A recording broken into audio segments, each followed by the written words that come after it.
Halo, halo, apa kabar ada semua?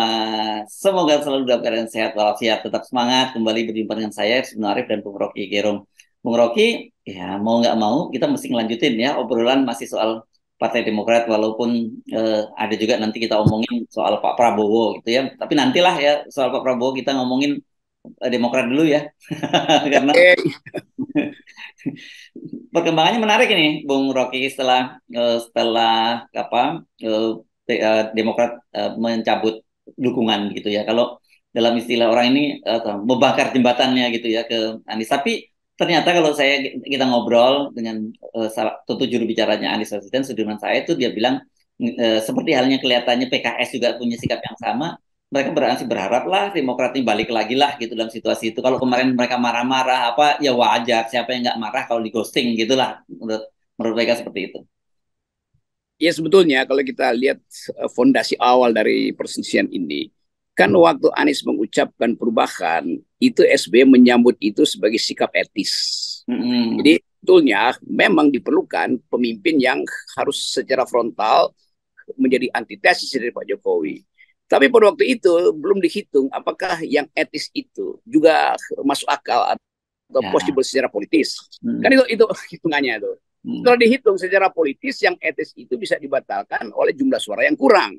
Jadi Ya. kemudian terjadi semacam kalkulasi pragmatis bahwa memang intinya bukan memenangkan secara etis aja, tapi secara politis juga mesti dimenangkan. Atau kalau saya pakai bahasa lain, bukan kualitasnya aja yang mesti kita ucapkan, tapi juga kuantitas. Nah, kuantitas itu menyangkut hitung-hitungan suara tuh. Dan Mm. memang saya kira memang udah dihitung bahwa ya potensi itu bisa diperoleh, yang etis itu harus menumpang pada yang politis, kira-kira begitu. Yes. Karena yang politis itu hanya mungkin diperoleh kalau Jawa Tengah dan Jawa Timur dimenangkan oleh Anies tuh. Mm. Walaupun saya pada awalnya merasa ya udah nggak perlu aja pertimbangan itu. Bahkan saya dorong kan bahwa kalau Anies dihalangi, bikin aja people power. Lalu semua orang marah.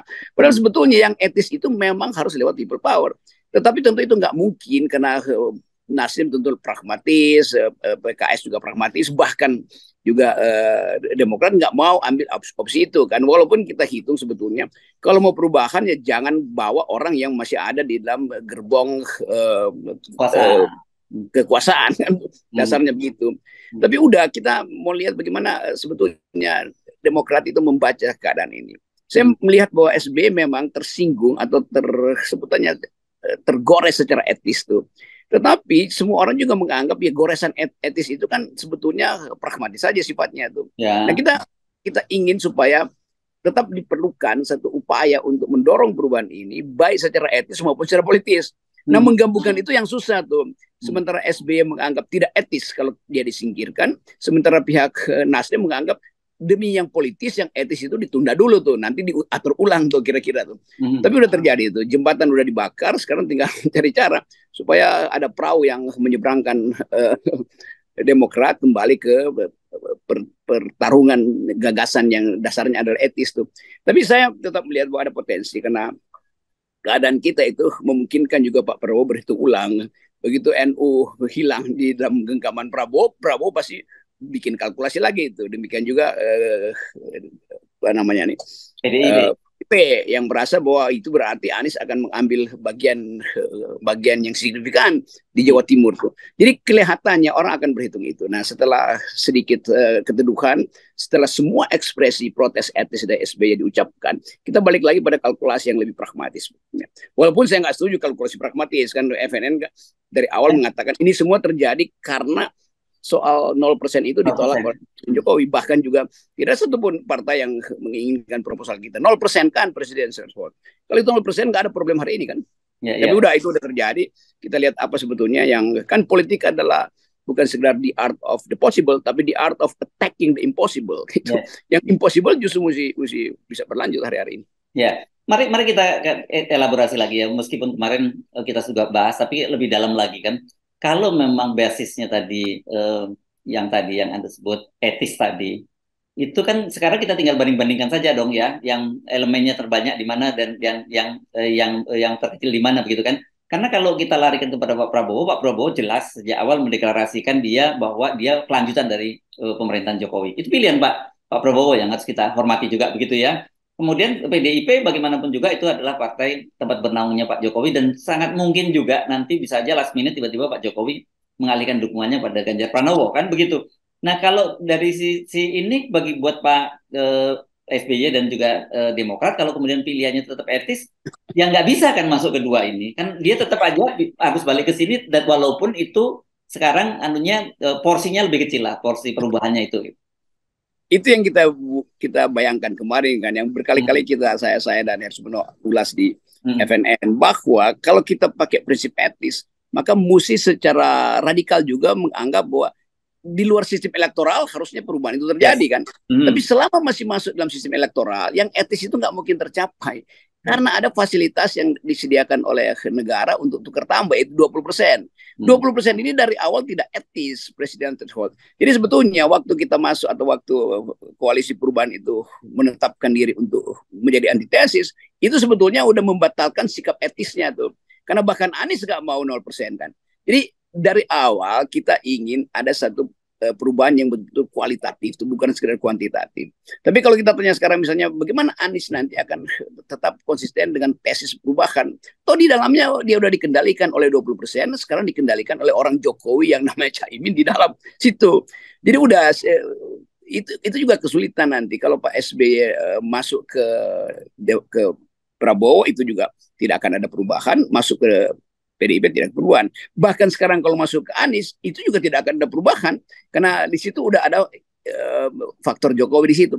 Tetapi masih lebih mungkin untuk membayangkan bahwa Pak SBY itu punya semacam moral standing yang kuat untuk membersihkan kembali sikap yang tidak etis di dalam koalisi awalnya itu kan. Tetapi kita menunggu sebuah reaksi dari Partai Demokrat apa tuh? Kelihatannya Demokrat itu kayak terpojok lalu berupaya untuk cari langkah kuda, tapi langkah kuda itu bisa keluar papan. Itu intinya kan, karena dia betul-betul udah di ujung, di edge itu, di tepian itu. Ya. Tetapi saya selalu berpikir bahwa ada kemungkinan terjadi gejolak politik sehingga dikocok ulang semua. Ada kemungkinan pemilu juga bisa berantakan karena faktor-faktor Pak Prabowo mungkin menghitung dengan cara lain, Ibu Mega menghitung dengan cara lain. Jadi game changer itu justru dibuatkan oleh hadirnya Caimin. Lepas dari Caimin itu berupaya untuk Ya, memperlihatkan ya menarik. sikap yang netral, tapi Caimin di pidato kemarin dia sudah sebutkan bahwa kami akan meneruskan bagian-bagian yang bagus dari Jokowi. Itu sebetulnya meneruskan program Jokowi. Yang buruk pasti ditinggalkan, biasa aja kan.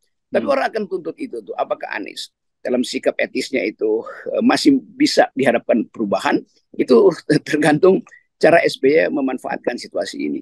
Justru SBY punya moral standing yang kuat kalau masuk kembali dalam koalisi dan mengatakan saya masuk kembali dalam koalisi perubahan karena demi perubahan saya telan dulu ini tukar tambah politiknya. Saya tetap akan maju dengan program etis. Nah, figur SBY itu memungkinkan ideologi dari atau jalan pikiran Cak Imin dan Anies itu bisa dibersihkan lagi tuh.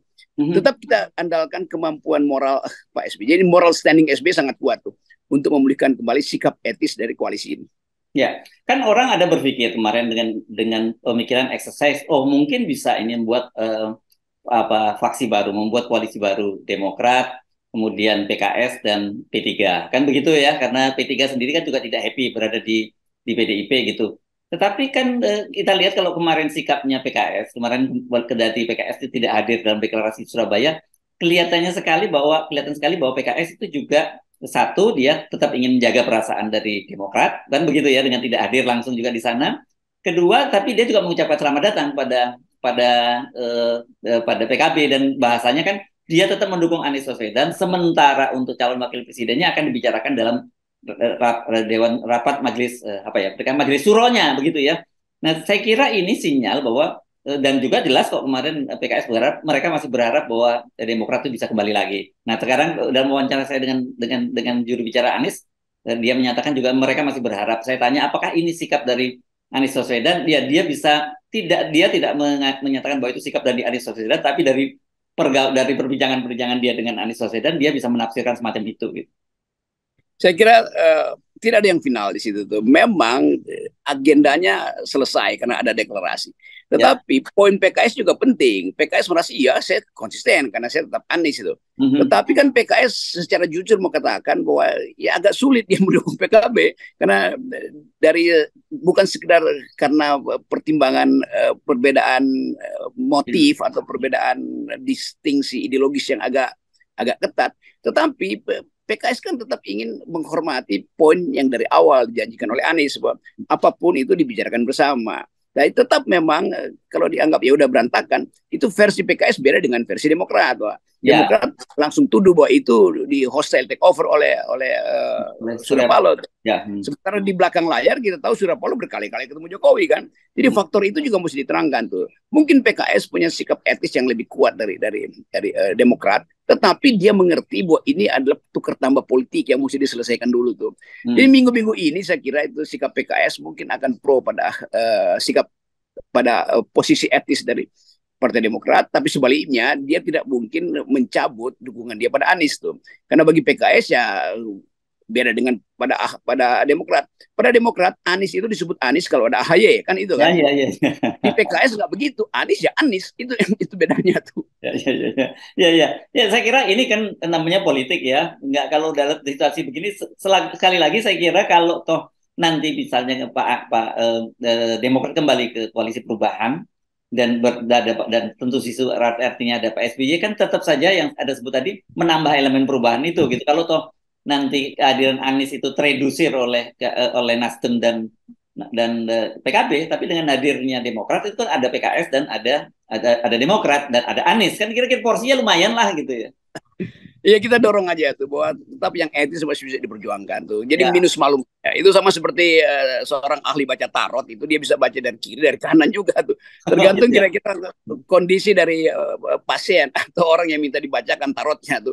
Jadi kira-kira Pak begitulah. Kita anggap aja bahwa ada kartu tarot di situ harus dibaca oleh SBY secara etis akan dibaca oleh PKS secara semi pragmatis. Yang sangat pragmatis adalah bacanya Anies membaca politik secara sangat pragmatis karena dia menghitung bahwa dia hanya mungkin memperoleh kesempatan bahkan untuk menang putaran pertama kalau PKB disapu bersih di dalam perimbangan dengan PDIP di Ya. Jawa Timur dan juga di Jawa Tengah tuh. PKS merasa bahwa iya boleh aja tetapi soal wakil presiden kan itu bukan urusan kami itu urusan Anda tuh tapi urusan kami adalah dengan Anies.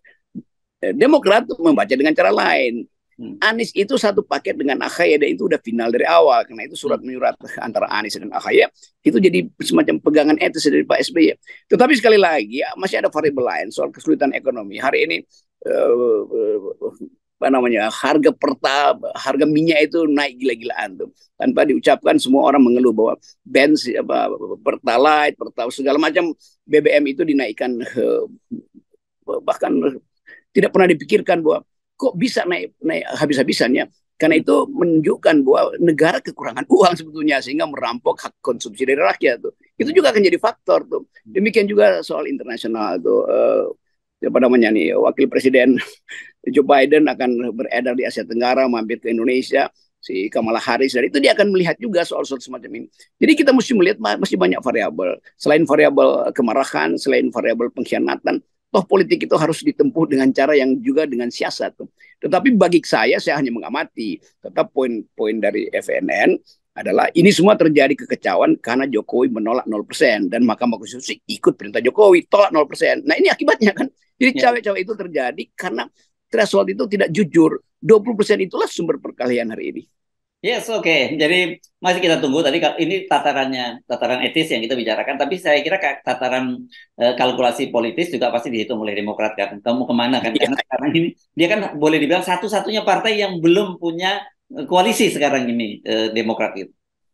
Yang paling enak FNN. FNN bertahan pada analisis etis dan persen tuh. Yang lain ya kita bisa tambah-tambahin dorongan. Tetapi dari awal kita ingin demokrasi itu dihentakkan dengan cara beradab. Itu 0% kan threshold itu tuh. Ya udah, tapi kita masih mungkin berpikir ya memang beginilah yang mesti dihadapi itu. Jadi kalau kita bilang dari awal kita udah bilang kenapa Anda merasa ada pengkhianat sekarang karena 20% itu memang memungkinkan orang berkhianat kan. Iya. Ya, ya. Dipaksa oleh keadaan orang harus berkhianat gitu ya. Ya, itu dua orang yang tidak, yang sebetulnya punya harapan yang lain itu dipaksa tidur bersama tuh. Lalu Ya. kasurnya berantakan. Oke, baik. Terima kasih, Bung Rocky ya. Tetap kalau Yes, kita sih nggak pernah galau, karena kita punya obat anti galau, namanya 0%. no, yes, oke. Oke. Okay.